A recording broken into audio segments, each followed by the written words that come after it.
ભરૂચ શહેરમાં પારિવારિક વિવાદમાં આખા પંથકને હચમચાવી મૂકનાર ચર્ચાપ્રદ ડબલ મર્ડર કેસમાં એક નવો વળાંક આવ્યો છે।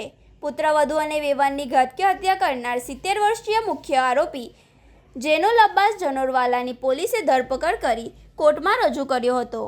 પોલીસે 4 દિવસની રિમાન્ડની માંગણી કરી હતી, જેની સામે કોર્ટે આરોપીને 1 દિવસના પોલીસ રિમાન્ડ મંજૂર કર્યા હતા।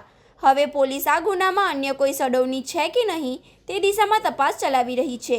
હત્યા બાદ આરોપી જેનુલ પોતાના ગળા પર ચપ્પુ મૂકીને આત્મહત્યા કરવાનો પ્રયાસ કર્યો હતો, જેથી તેને 70 ટાંકા આવ્યા હતા। ભરૂચ સિવિલ હોસ્પિટલમાંથી મંગળવારે રાત્રે રજા મળતા જ બી ડિવિઝન પોલીસે તેની ધરપકડ કરી લીધી હતી।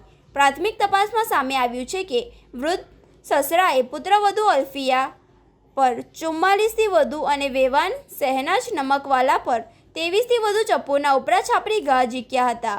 તપાસમાં એવો પણ ચોંકાવનારો ખુલાસો થયો છે કે બંને મહિલાઓના મોત નીપજ્યા બાદ જ આરોપીએ તેના મૃતદેહ પર સતત હુમલો કરતો રહ્યો હતો। પોલીસે કોર્ટમાં દલીલ કરી હતી કે 70 વર્ષની ઉંમરે એક વૃદ્ધ વ્યક્તિ એકલા હાથે આટલી ક્રૂરતાપૂર્વક 2 મહિલાઓની હત્યા કરી શકે તે બાબત શંકાસ્પદ લાગે છે।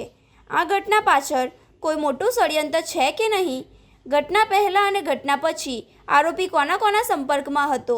હત્યામાં અન્ય કોઈ સહયોગી કે મદદગાર સામેલ છે કે નહીં?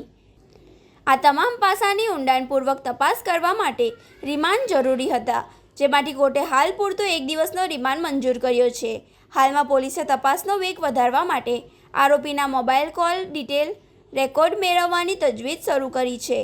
આ ઉપરાંત ઘટના સ્થળેથી મળેલા ફોરેન્સિક અહેવાલ અને ટેકનિકલ પુરાવાઓની ચકાસણી કરવામાં આવી રહી છે। આ હૃદયદ્રાવક ડબલ મર્ડર કેસને પગલે ભરૂચ સમગ્ર શહેરમાં ચકચાર મચી ગઈ છે અને પોલીસે હવે તપાસમાં કોઈ અન્ય મોટા માથાઓના નામ સામે આવે છે કે નહીં તેના પર સૌની નજર મંડાયેલી છે।